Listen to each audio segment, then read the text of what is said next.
Shri Ram, Jai Ram, Jai Jai Ram Om.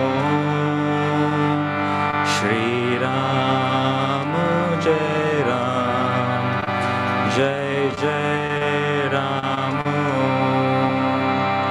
Shri Ram, Jai Ram, Jai Jai Ram Om. Shri Ram, Jai Ram, Jai Jai Ram Om. Shri Ram, Jai Ram, Jai Jai Ram Om. Shri Ram, Jai Ram, Jai Jai Ram Om.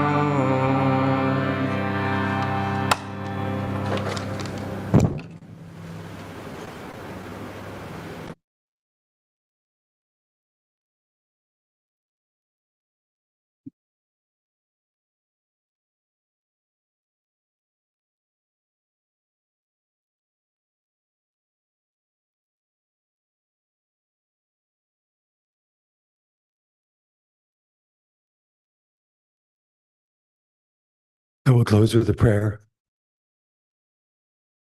Let's just visualize the masters blessing us through the satsang, helping us to open our hearts and minds, feel that energy flowing through those openings, through the heart, through the mind, purifying the energy there. And then visualizing that energy flowing through us as we go about our day, uplifting the people and places that we are drawn to, helping transform this world.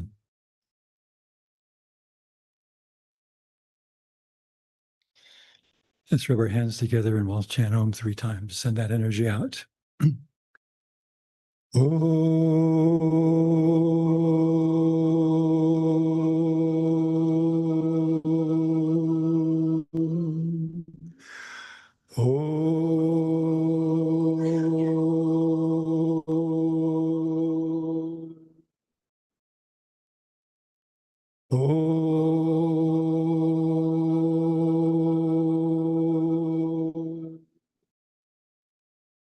Om Shanti, Shanti, Shanti. Amen.